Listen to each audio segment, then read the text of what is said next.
Hello and welcome back. Today I wanted to shoot a review of this saber, which is the Zweihänder from Ancient Armory. Now first off I'll say that I'm kind of a sucker for sword-themed lightsaber hilts. While within the Star Wars universe they're few and far between and they're generally not what people are looking for, the idea of the sort of energy sword or energy rapier hilt has always sort of appealed to me, which is why you've seen me do a lot of reviews of things like the rapier-themed lightsabers from places like Saberforge and Kit Sabers, etc. I've also been doing a lot of things that are basically themed after European martial arts swords or historical European swords like long swords and broadswords. Back when Vapad Armory had their medieval run, I tried to get in on that and ended up being one of the people who was burned when that guy ran away with everybody's money and didn't fulfill the orders. So this one from Ancient Armory, this is a hilt that is actually in production. They are available, and they even have scratch and dent selections so that you can get them at a discount, which is actually kind of cool. That's how this was obtained. In the grand scheme of things, their price is really pretty dang reasonable. I mean, the scratch and dents I think are like $85 or something like that for an empty, which is a really good price for this much metal, this well machined. So reasonable price, interesting design. That said, this is a massive hilt. It's 18 inches long, which means it's too long for things like the Saber Legion, though if you are doing HEMA dueling of some kind or another and you want to use a lightsaber, you wouldn't use a flat blade like this. But the quillions and the ring guard on this are actually really well designed, and this could be used for a double-handed sword in historical European martial arts. So let me talk a little bit about this design and just show you guys what the Zweihänder or two-hander consists of. So first off, Zweihänder or two-hander, it is definitely a two-handed weapon. It's got two grip sections. Trying to use this one-handed, it can be done because it's light enough, but there's so much coming off the back end, including this massive pommel, that it would be ill-advised. This is really for more European double-handed sword style. In terms of a cosplay device, this works really well as something like a crossover or a mashup. I've seen some Jon Snowlo Wrens from time to time, and this would work with something like that pretty easily.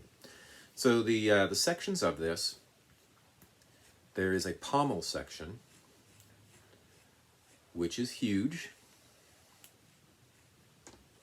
The threads on this are actually really well machined. You hear none of the squeaking metal that you sometimes hear when I'm unscrewing things. So the threading is actually well machined. It's got a nice chrome finish. But there's the vent on this. So set up for sound. This is actually a really weighty pommel, which is good because it provides a really decent counterweight for this. The whole thing feels pretty good in your hands until I take this pommel off, and now it's totally top heavy. So we have the pommel section. Okay, there is the grip section here, so this whole thing unscrews right here in the middle. The internal diameter of this, it only has one button, so it's going to be a hard setup. You'd have to drill a hole for any two-button setups. But for a one-button setup, it's actually fairly easy.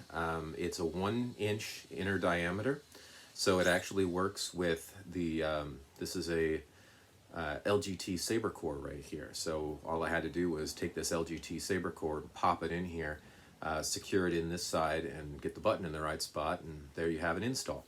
So the grip section here, one of the things that's hard to see about this is that the grip section is actually not round. It's round inside, but if you see the difference here on the outside of this versus the outside of this, it's actually an oval shape. When you're dealing with crossguard quills, an oval shape is a lot easier to handle because it gives you some sort of reference with your hands as to how the saber is being held at any given time. So it keeps you from getting these things crooked and bonking them into yourself.